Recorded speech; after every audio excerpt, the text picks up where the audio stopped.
Hello and welcome to another edition of Questions for Lawyers. I'm your host, Jeff Edelman. I'm a personal injury attorney. And I started this show because even as a PI lawyer, I do get a lot of questions from clients and people looking for legal help that are not in my field. So I have to consult with a lot of experts in the legal community in different areas of law. And today, we're honored to have with us Brian Koch from Greenberg Traurig, who's going to be talking with us about commercial litigation. And since we practiced this a little bit, I think this is going to be a really good intro for you, Brian. I have a feeling. Absolutely. Could you please introduce yourself to everyone? Sure. Hello and good evening. My name is Brian Koch. I'm a shareholder in the Fort Lauderdale office of Greenberg Traurig in the litigation department. As a litigator, I represent companies and individuals involved in business disputes primarily, but they could also be individual disputes depending on the nature of the particular case. As a civil litigator or commercial litigator, the issues are generally fights over money. Either some clients are trying to obtain money from somebody else, for example, a breach of contract, or you have situations. We can hear. Great. They can hear. Or we also have situations where we're defending claims. So somebody else may be trying to obtain money, and of course our clients are defending that particular position depending on the nature of the case. And how long have you been with Greenberg Traurig? I've been with Greenberg for about 13 years. I've been practicing collectively for about 16 years now. And I've been privileged to work with a couple of great law firms during my career, primarily at Greenberg, where I came in as a junior associate and moved up the ranks during the course of my time there. What type of legal matters do you generally handle, Brian? Sure. I handle, business and corporate disputes, but what does that mean? I do a lot of employment-related work, so we're representing companies involved in different aspects of employment. So even though I'm a litigator, one of the goals oftentimes is to avoid litigation, is to try to be a problem solver, to help the clients overcome issues. They may, ask for, is this policy that we're doing, is this kosher? Is this something we should be doing? Is there a way to fix this and make it better? And we can look at that. And obviously there's regulations that are constantly changing, depending on different administrations, how they interpret certain issues. And so we're there to guide our clients through that process.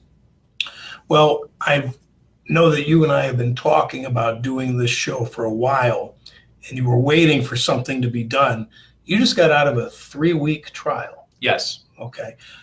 I would be remiss if I didn't ask you to talk with the viewers and listeners about your discrimination case that you handled for a large employer.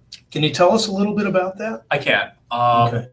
The case itself involved a consumer products company, and the plaintiff in that particular case was alleging disability discrimination or handicap discrimination under the Florida Civil Rights Act. There were also claims for emotional distress, and then there was also a claim for defamation. Jury trials are, by definition, they're tried in front of essentially a random group of individuals, fellow citizens, who are doing their patriotic duty by coming in and serving as jurors, and they're giving up of their time. And it's a different process. You could have a trial in front of a judge, which would be a bench trial. You could have a trial in front of a jury, which is a jury trial. Sometimes you also have, some type of proceedings or arbitration. So that might be a private panel, or it might be a single arbitrator. It really depends on the nature of the case. With respect to the jury trial, jury trials generally take a little bit longer because there's a limited period of time where you can actually present testimony and evidence in front of the jury on a daily basis. Right. And then you're obviously working with more people and more people's schedules. So sometimes the amount of time that you have to present in the course of a day may be less when you're dealing with in front of a jury than you might otherwise have if it was just a bench trial. And so our case ended up going 3 weeks. It was a 12-day trial. Ultimately, after a couple of hours, the jury deliberated and gave a verdict completely in our client's favor on all counts. Well, so congratulations. We were ecstatic, but also very happy for the clients because this is a process, and sometimes litigation tends to extend over a period of time. Most of my cases, most of the things that I do are the types of cases that can be resolved. Some cases I can resolve them within a week of getting a file. In other cases, it can take months. In other cases, it can take years. It partly depends on who you're dealing with, what the issues are that are at stake, how important those issues are, what type of fight is going to be put up by the other side, trying to be reasonable, trying to work together. There's every case and everything that you do, is individualized, and so you have to look at each of the facts on a case-by-case basis. Sure. There have definitely been times where we advise clients on how to avoid litigation or to resolve a case early on because it makes sense to do so. Other times, if you feel that you're right and you've got a position and you want to defend that, you have the ability to do that too. We have a system in place that's designed for justice, it's designed for fairness, and that works on both sides of the aisle. Well, I hear a theme coming from you about trying to get people to avoid litigation. I think that's really important because, number one, litigation is very expensive, and number two, it's so uncertain. It's not as simple as, I just want to try the case. There's a lot at risk there if you take a case to trial, whether it be one of my type of cases or something in your wheelhouse. Oh, absolutely. And cases come in all different sizes and shapes. So you could have a case over a $300,000 contract, and it could be for purchasing of a home, and there might be defects associated with that, something that's undisclosed. Then you have a situation, for example, the case that I just had, the plaintiff in that case was seeking over $8 million, and so obviously you can mount a defense when, depending on what the allegations are and what the risk and what the exposure is. Just like everything else, it's if you have reasonable minds, you can try to work towards a solution, trying to create win-win situations that might not otherwise be apparent on their face. But sometimes by the time you're getting into litigation, sometimes communication is broken down. It's a hard position. People, are very steadfast in their positions, and you kind of have to navigate through that, ultimately always looking out for what your client's best interests are. Sometimes it may be to fight and go all the way. And for example, if you have cases involving non-compete agreements, either it's going to be enforced or it's not going to be enforced. There's not a lot of wiggle room. There may not necessarily be middle ground. It really just depends on the particular case. When you're dealing with civil cases and the fights are over money, then sometimes it becomes a matter of how much is one side willing to pay versus how much is the other side willing to accept. You brought up non-compete agreements, Brian, and I know you're involved in those. Are you involved in the drafting of those, or just if it doesn't go well and it needs to be litigated? The answer is both. Okay. And, we will work and help clients and draft non-compete agreements to protect their legitimate business interests. Other times, and I've been on both sides where, there are certain cases where, somebody's trying to enforce a non-compete because they've got a legitimate interest and a former employer or employee may be infringing upon that, trying to take away clients, take away business. That was the company's, so you have those types of situations. But you also have situations where if there's an overreach or if it's too broad, then you can try to work around and try to create a solution or a fix. And so there's still potential negotiation points with respect to those issues. But if you don't assert yourself and put yourself in a position to begin with, you may not be in a position to negotiate at all. Right. Conversely, if you're faced with a situation where somebody's asking you to sign one, you probably want to consult a lawyer ahead of time to be like, hey, is this something? What are the ramifications? What can I do if I sign this? Because it's a contract, and once you agree on a contract is a promise between parties. I promise that I won't do X, Y, or Z, and then in return you get something else. So it's promises, and that's what every contract case is. It's a promise somebody made, and somebody's alleging that it was broken. Non-competes are something that kind of has always fascinated me a little bit because I remember studying them in law school, and our professors told us that the courts frown on non-compete agreements.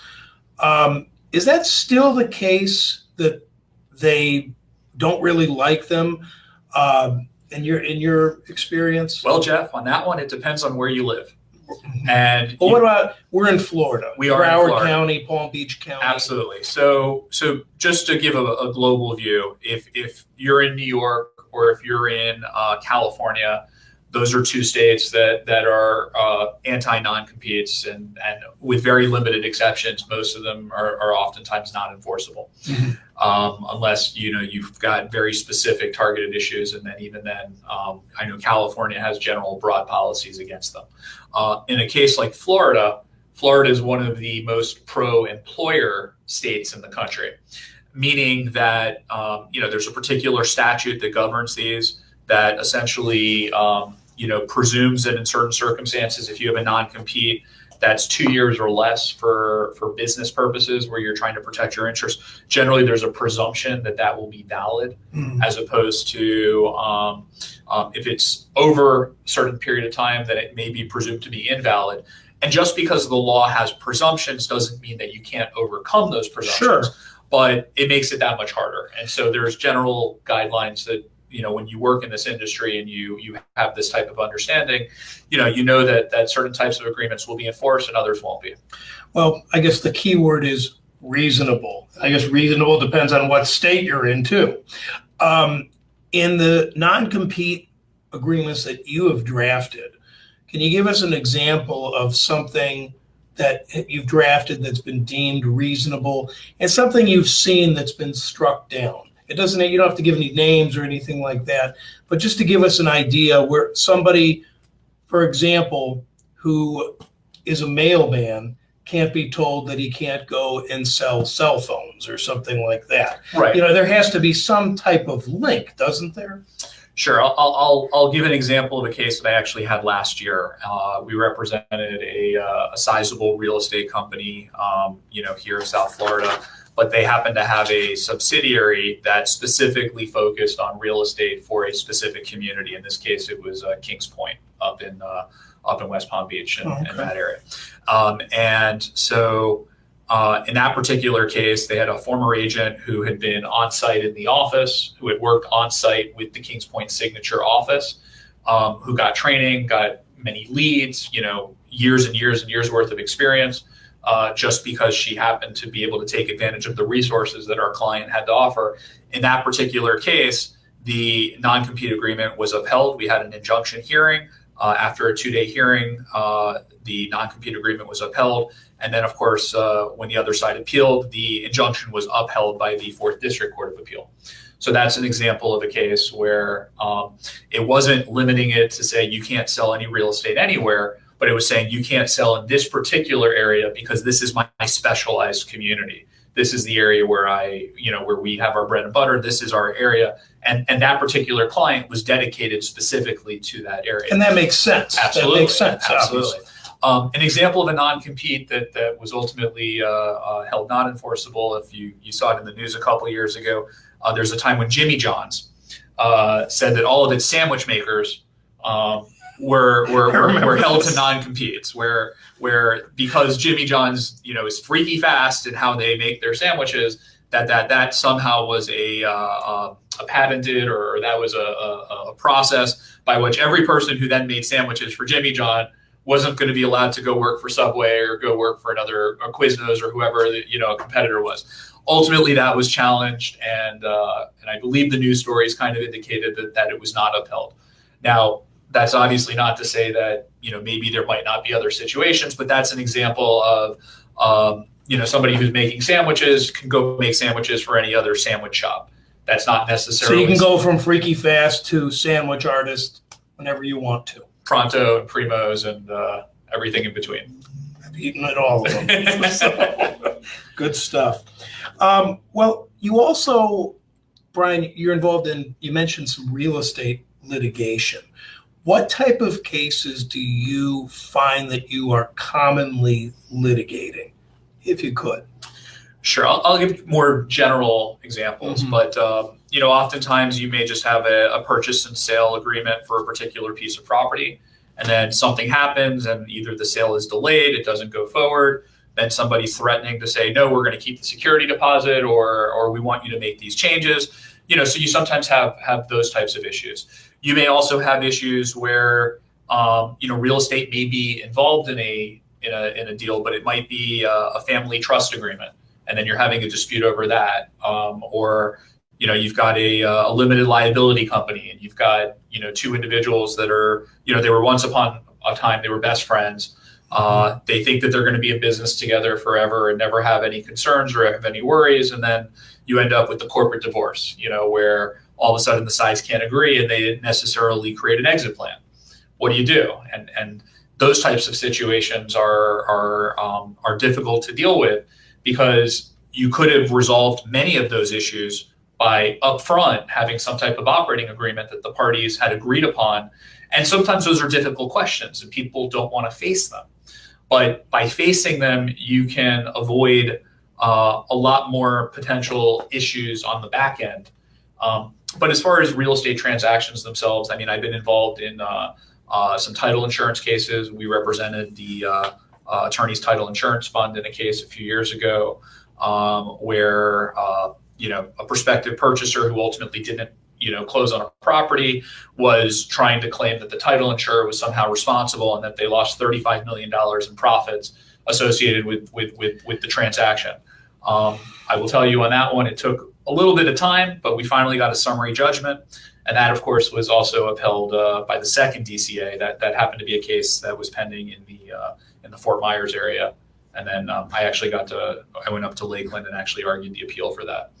Oh, that must have been exciting, actually. That was. That's a whole different process. So I happen to do all parts of litigation. So I will handle a matter pre-litigation itself. So sometimes you've got demands going back and forth between the attorneys. And then in those cases, sometimes you're able to resolve cases pre-suit, so you never actually have to file anything in any courthouse. Then you've got cases that you do file.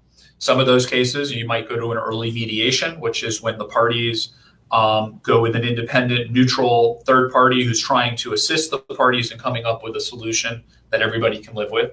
Otherwise, the case can continue, and then you've got motion practice. So you've got things such as motions to dismiss, motions for summary judgment. If those are denied and the claims survive and the parties can't agree, ultimately you can go to trial. And then, of course, after a trial or after a major ruling in a case that may either dismiss the claims or grant the judgment for somebody, then there's also still an appellate process. So the case may still not be over. And so it's really not over until you get some type of finality, either through the appellate process or somebody gets a judgment against them and then decides to pay. But, 95, 96% of all cases result in some type of settlement. So the parties are negotiating with one another and ultimately come to an agreement that the sides can live with. One side gets a release in return for payment. That's the typical way, and I'm sure that's also how you deal with personal injury. Yeah, that's pretty across the board for litigation. Yeah. Do you find that most of your litigation is in state court or federal court? I'm actually fortunate enough to do both, and I do both throughout the state. So, the result of that is in order to get into federal court, either you have to have something which is called subject matter jurisdiction, which is you're suing under a federal statute, and so the court automatically, as a matter of right, would have that. An example of that would be claims that are made under like the Telephone Consumer Protection Act. Just as an example, Right. Sometimes people may file a claim under certain of the civil rights statutes, the federal statutes. Then you have the second type of way to get into federal court is something called diversity jurisdiction, which is you have parties that are from different states. So, for example, if you've got a company that's based in Georgia and then a company that's based in Florida, and the Florida company sues the Georgia company in Florida state court, the Georgia company can remove the case to federal court.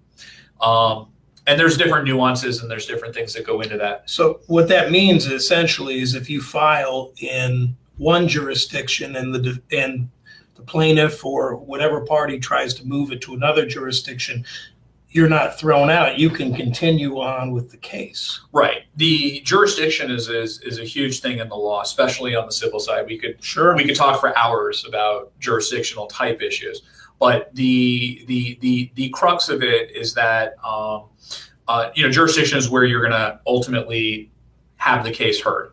And sometimes, we were talking about state court versus federal court. The process known for taking a case from state court to federal court is called removal. And that's the plaintiff has already chosen the forum of state court, and the defendant would have the opportunity to remove the case if the amount in controversy is significant enough.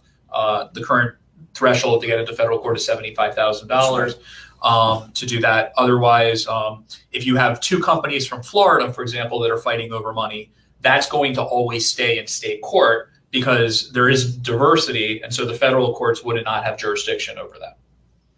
Well, again, we've had a kind of a wheeling, dealing conversation, Brian, and it always is when we get together. But I wanted to end with talking about some of the volunteer and charity work that you do in your spare time. In particular, your work with the Leukemia and Lymphoma Society. I know that that's a cause that's very near and dear to your heart. Absolutely. So I have the fortune working for a great firm that I do. I try to make it, my personal business to try to give back to the community as I can. And so I'm involved with a number of different bar organizations. One of them is the Broward County Bar Association. I co-chair the professionalism committee. I'm also the president-elect for the federal bar chapter here in Broward. And I serve on a few other various boards from a legal perspective. But in addition to that, what's also near and dear to my heart is Leukemia and Lymphoma Society. I had the honor and privilege of being the Man of the Year for Fort Lauderdale in 2015, and then I nominated you the next year. You did. And that was one of those organizations where you're helping a greater purpose than ourselves. We're helping people that we've never met in the idea to hopefully eradicate cancer. And so LLS focuses on blood cancers. And, if you've seen the studies, the treatment and the research that goes into fighting blood cancers is almost universally helpful towards finding cures and finding, other types of medications to hopefully be able to eradicate other types of cancer as well. That if you can solve blood cancers, you would be able to solve the other cancers. And that's what a lot of the scientists and the researchers have said. For me, it was a personal experience. I had lost my mom to a rare form of a lymphoma a few years ago, shortly after my wife and I, Jill, right after we got married. And then earlier this year, in the effort of trying to have the circle go fully around, my daughter was actually a candidate for a Student of the Year recently. And actually just yesterday, we were at Joe DiMaggio giving out a bunch of teddy bears that we had raised. That's wonderful. Through the oncology and through the children that were there facing some treatments. And just to put a smile on somebody's face and to know that we're doing what we can to make the world a better place. That's what it's all about. Well, again, it was such a rich experience going through that, and I thank you for nominating me for that Man of the Year. And I know that some of you may remember when I was asking everybody for money on that, but it really was worthwhile, and people were so generous. Because everybody's touched by it. They are, and I've often found that it sometimes is easier to ask people for things that aren't for you than for others. And so in that particular case, it almost became easier over time to just be like, hey, this is what I'm doing. I hope you can help. And through tremendous support of viewers like you, we are we're able to come that much closer. And obviously, curing cancer is a great goal. I happen to have been involved with organizations promoting leadership for young professionals, such as Emerge Broward, and then also like the Broward Center for the Performing Arts, and just promoting arts and education in our community. So there's lots of ways to get involved, and I I personally believe that it's part of our civic duty and our ability as it's a privilege to be in this profession and to do what we do. And so being able to give back and being able to make a difference and to help people out where we can is just something extra that we do. All lawyers are doing, supposed to do some type of pro bono activities or activities to help the community. And, you do that every day. I try to do that every day, because it does make a difference. Yeah, it makes it all more worthwhile when you can actually help other people, and through no other reason that you just want to, not that you want anything in return or anything like that. Well, Brian, I've really enjoyed talking with you. I always do. Before we end this, though, I wanted you to kind of tell the listeners who are the type of people that would hire a lawyer like yourself? Well, or the type of organizations, individuals? Well, we represent mid-sized and large-sized companies, and just because we're part of a large law firm doesn't mean that the barrier to entry in that firm is insurmountable. Right. It really comes down to what the nature of the dispute is. If you're fighting over, a few $1,000s, we're not going to be the lawyers that are going to be able to serve you in the best way that we can. If you're talking about, sizable amounts of money, let's say $100,000 or more, then we can talk. In certain situations, each case is done on an individualized basis. So there may be cases where you've got $100,000 in dispute, but you may also be able to resolve that quickly for somebody without actually having to file a lawsuit. And you can try to negotiate that and try to work that around. Oftentimes, I deal with companies every day, whether it's, presidents of companies, in-house counsel, and they have questions that they might want to bounce off you, regulatory type questions or questions of, hey, this is our policy, this is what we're doing. Do you think that this is right, or do you think we should go in a different direction? And, asking those questions up front is going to make such a difference, because you can resolve things and then not necessarily have a problem on the back end, or you did things the right way, so you have a complete defense if somebody tries to say that you did something wrong. So really it just comes down to, if you've got a problem, I talk to people all the time, and there's cases that I'm able to take, cases that I can't take. Some cases I'm conflicted out, and I refer them out to other people who I know would do a good job for a particular client. Really, it just depends on the needs. But if you're uncertain of a particular question, don't be afraid to ask. And you've heard the phrase "penny wise, pound foolish."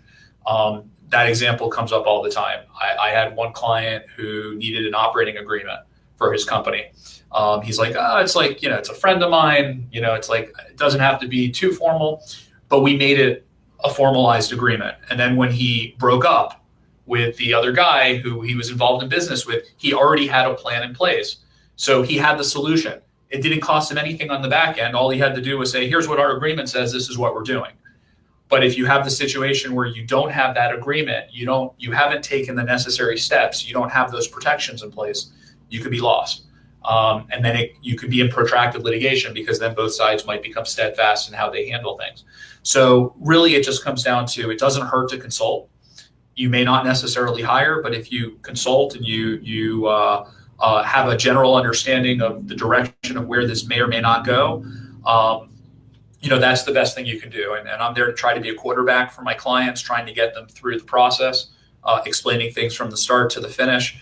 But we want to do it in a way that's going to be what their best interests are. And each client may have individualized best interests, but the goal is to figure out what the game plan is, or figure out what your end goal is, and then let's work to try to get you there. Brian, can you tell everybody how they can get in touch with you if they have any questions? Absolutely. You can reach me. My email address is kochb@gtlaw.com.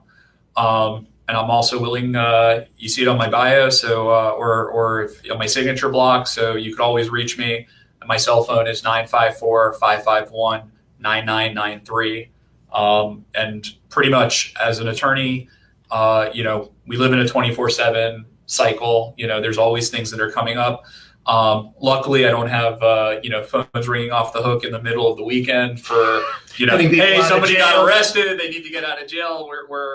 we're not the lawyers for getting you out of jail.